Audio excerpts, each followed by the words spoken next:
मेरा नाम अरविंद पांडे है। मेरी यहाँ पे प्रेस है। हमारी प्रेस के बगल में ये चक्रोड है जो महेंद्र कटियार, कल्लू कटियार, अंकित कटियार ने 2016 में विक्रय कर दिया। इस चक्रोड के ऊपर मट्टी डाल के इसकी प्लॉटिंग कर दी है। मेरे द्वारा कई प्रार्थना पत्र दिए गए। पिछले 3 वर्ष से मैं लगातार माननीय जिलाधिकारी जी से प्रार्थना कर रहा हूँ। आज प्रशासन ने आके उस चक्रोड को अवमुक्त कराया है, जिसके ऊपर तहसील से धारा 67 में 19 लाख रुपए का जुर्माना भी निकला हुआ है। इसी के साथ में बगल में मंदिर की जमीन है जिसकी कीमत करीब 25 करोड़ रुपए है। उसको अभी फर्जी कागज लगा के इन्होंने अपने नाम करा दिया है, जिसके सारी डाकपत्रावली डॉक्यूमेंट्स मैंने माननीय जिलाधिकारी जी को दे दिए हैं। उस पर भी 45 लाख रुपए का धारा 67 का जुर्माना हुआ है। और इनके अलावा इनकी कई प्रॉपर्टियां हैं, जैसे इनका कोल्ड है, उस कोल्ड में 3 चक्रोड हैं जो उन्होंने दबा दिए हैं। हरित पत्रिका में इन्होंने कोल्ड बना के ही सबसे बड़ा गलत काम किया है। तो मेरा प्रशासन से अनुरोध है कि इनकी सारी संपत्तियों की जांच हो। जहां जहां इन्होंने सरकारी भूमि और चक्रोड का कब्जा किया है उसको अतिक्रमण से मुक्त कराया जाए। यही मैं चाहता हूँ। यहाँ क्या विरोध है? यहाँ साहब इन्होंने चक्रोड कब्जा कर लिया था, उस चक्रोड को हमको खुलवा रहे हैं सहयोग से, जिसमें ग्राम प्रधान ने भी मदद की, हमारी स्थानीय लेखपाल साहब ने भी रिपोर्ट दी है। माननीय जिलाधिकारी जी के आदेश से आज फोर्स ने आके यहाँ पे अतिक्रमण हटा दिया। चक्रोड को प्लाट बना दिया गया। चक्रोड को प्लाटिंग में बेच दिया इन्होंने साहब, जिसकी करीब 38 लाख रुपए में इन्होंने चक्रोड का विक्रय कर दिया। और कई ऐसी प्रॉपर्टियां हैं जो सरकारी जमीन ये कई लोगों को बेच चुके हैं। मेरा अनुरोध है कि सारी इनकी संपत्तियों की जांच कराई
और जो मौजूदा यहाँ चल रहा है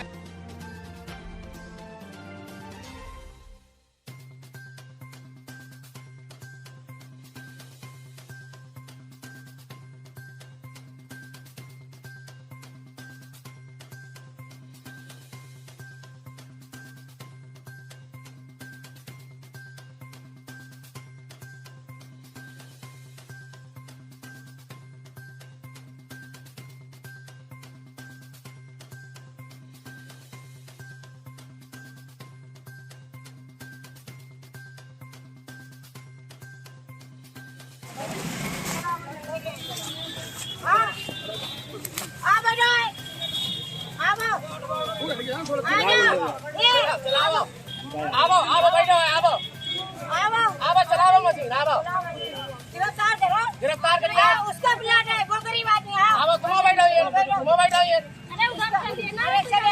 बैठो बैठो, ये दुकान पे बैठो, ये पापा बुलाओ, बैठो चलाओ। किसका? इसका 2021 का 16 का महीना में इसका जल्दी का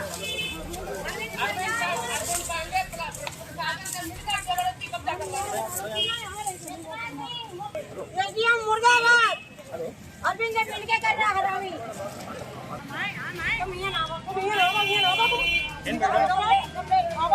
दबाव बना के चक्कर निकलवाया जा रहा है। हम लोग गलत कर रहे हैं।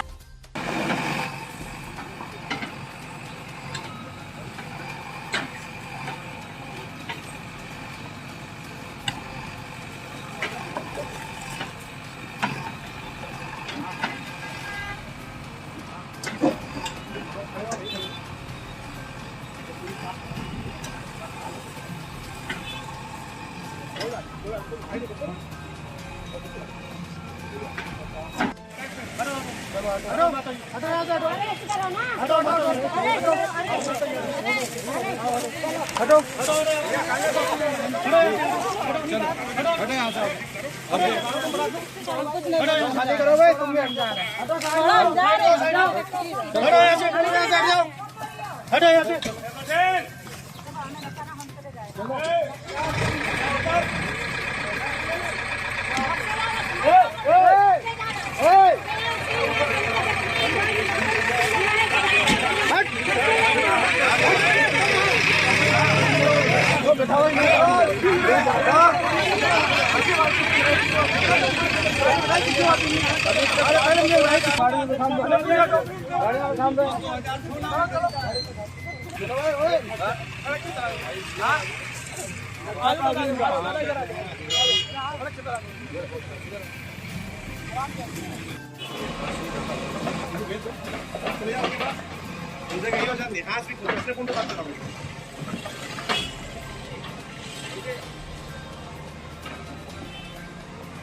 उधर देखा रहेगा।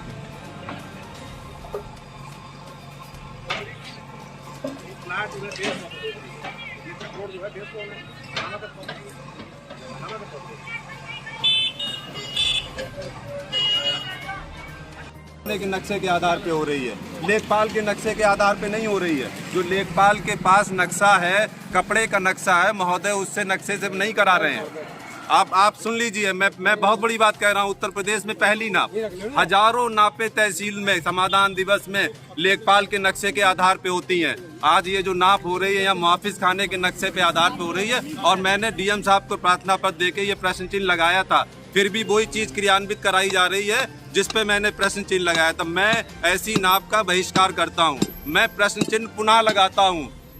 क्या जांच हुई, इससे संतुष्ट नहीं? बिल्कुल नहीं संतुष्ट हूँ। मैंने जो प्रार्थना पत्र दिया था उसके आधार पे अभी नाप नहीं हो रही है। नाप केवल जो पिछली रिपोर्ट थी उसी आधार पे हुई है, वो भी कागज के नक्शे पे गुनिया रख के नाप हो रही है, जबकि लेखपाल जी के नक्शे पे गुनिया रख के अलग रिपोर्ट आती है। आप लेखपाल के नक्शे में आई है, हम उनको कहना चाहते हैं नक्शे पे गुनिया रखवाएं।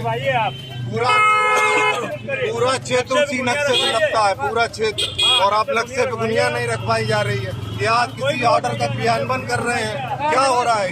ये पूरी टीम खड़ी हुई है, मैं निवेदन करूंगा कि नक्शे पे गुनिया रखवाइए। नहीं, मैं बाधा नहीं डालता।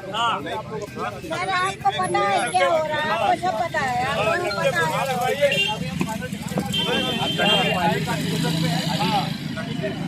कहना चाहता हूँ, मैं शांतिपूर्ण तरीके से साथ दे रहा हूँ प्रशासन का। मैंने कहा कि मुझे पीएससी गाड़ी में बैठा लीजिए। मैं दरोगा जी से निवेदन कर रहा हूँ कि मेरी गिरफ्तारी सुनिश्चित कर दीजिए। मैं प्रोटेस्ट कर रहा हूँ कि यहाँ पे गलत हो रहा है, इससे बड़ी बात नहीं हो सकती। लेखपाल के कागज कपड़े के नक्शे को नकार जोड़ के निवेदन कर रहा हूँ कि मेरी गिरफ्तारी आप करा दीजिए, मुझे गाड़ी में बैठा लिए। सात बार भी उस तरफ रोड निकली है, आखिरी बार डेले के मुंह बंद करके कानून का, और यहाँ से निकलवा दिया, मेरी हाथ तोड़वा दी है। और जब मैंने खरीदा था, कब खरीदा था आपने? 2016 में खरीदा था। अच्छा, 2016 में खरीदा था, तब से कोई टेंशन नहीं। नक्शा पास हो गया, कोई नक्शा आपका पास है? हाँ, नक्शा पास है मेरा। मजिस्ट्रेट साहब ने पास किया, तभी इसके दोनों पास हैं, तभी मेरा उधर रही है। अभी आप लोग बुलडोजर सामने बैठ गए तो क्या क्या नक्शा दे बउआ। नहीं, बुलडोजर सामने बैठे तो फिर क्या हो गया? हटा दिया पुलिस प्रशासन ने, इसने उनके दबाव में काम किया। आपने बैनामा करो तो क्या? आपने बैनामा किया? आपने बैनामा किया? हमारे बेटे ने। आपने बैनामा किया? कब किया? अब ये बताया जा रहा है कि आपने जो सड़क है, रास्ता है, उसका बैनामा कर दिया। नहीं, तो जिस समय हमने इन्हें सेल किया था उस समय यहाँ चक्रोट नहीं था, आधी दूर था वहाँ पे पीछे। डीएम साहब ने अभी 1.5 साल पहले एकदम सीधा चक्रोट कर दिया, अरविंद पांडे के मुकदमा डालने के बाद, जबकि इसका नक्शा पास कार्रवाई हो रही है, उससे आप संतुष्ट नहीं? हम लोग किस बात का विरोध है? इस बात का विरोध है, ये गलत हो रहा है जी हमारे। क्या गलत हो रहा है? अरे यहाँ है ही नहीं भाई, बैनामा होने के नक्शा पास होने के बाद डीएम ने जो है वो डीएम ने चक्रोट सीधा कर दिया। किसी के घर के बीच से चक्रोट निकाल देंगे, गलत निकाला, फिर भी उधर से निकल गया, फिर उधर अभी प्रेजेंट में अभी 1.5 साल पहले 1 साल पहले डीएम साहब ने चक्रोट डाला इस पे। समाज पार्टी के पूर्व जोनल कोऑर्डिनेटर भी हैं, विधानसभा अध्यक्ष भी रहा। छोटी छोटी पूंजी जोड़ करके भाइयों ने बच्चे पढ़ाने के लिए यहाँ ज़मीन खरीदी थी। ये पाक साफ ज़मीन थी, सन 2016 में यहाँ खरीदी थी। कोई विवाद नहीं था। आसपास में भी मकान बने हुए हैं, किसी का कोई विवाद नहीं है। लेकिन हम दोनों लोगों के बीच में पीछे जा रहे हैं। प्रशासन नहीं चाहता है, लेकिन यहाँ के कुछ उप जिलाधिकारी महोदय जो जांच कर रहे हैं, न्यायिक अन्यायपूर्ण रवैया रहा है, भ्रष्ट है और भ्रष्टाचार के तहत इन्होंने अपनी जेब गरम करके नाजायज गैर कानूनी कार्य किया है, जो कि आज के माननीय मुख्यमंत्री जी भी नहीं चाहते हैं। प्रशासन भी कुछ कहना चाहता है लेकिन नहीं कह पा रहा है। ये जो भ्रष्ट अधिकारी हैं, मेरी माननीय मुख्यमंत्री महोदय जी से मांग है कि इसको तुरंत रोका जाए और सही जांच किसी पैनल से, जो फर्रुखाबाद जिले के चारों भारतीय जनता पार्टी के विधायक हैं और उन्हीं के बदौलत श्री अरविंद पांडे जी जबरिया कब्जा कर रहे हैं, तो इसे रोका जाए और हम दलित समाज के साथ अन्याय किया जाए। नहीं तो माननीय मुख्यमंत्री जी से समय लेकर के और हम उनके आवास के सामने धरना प्रदर्शन करेंगे, फिर भी नहीं सुनी जाएगी तो हम आत्महत्या करने के लिए मजबूर होंगे। धन्यवाद। प्लाट किसके नाम है? नानक चंद जी के नाम। कौन है आपके? हमारे सगे चाचा रियल, ये मेरी चाची हैं। इनका नाम है जो रोए रहे बेचारी, इतनी देर से रोए रहे, खड़ी को कोई सुनवाई है इनकी, कोई सुनवाई नहीं है। बच्चे बड़े सबका पसंदीदा स्वाद, मक्के दी रोटी ते सरसों दा साग लेकर आया है पंजाबी चाप कॉर्नर। बेसी कबाब, पनीर अंगारा, मलाई चाप, शाही पनीर, दाल हांडी, स्पेशल कैंडी के साथ और भी बहुत कुछ। खाना यहाँ पे बढ़िया है और स्वादिष्ट है। 500 के ऑर्डर पर 90 चेयर गेम बिल्कुल फ्री। इस मौसम अपने परिवार के साथ जरूर आए। पता नेकपुर, फर्रुखाबाद।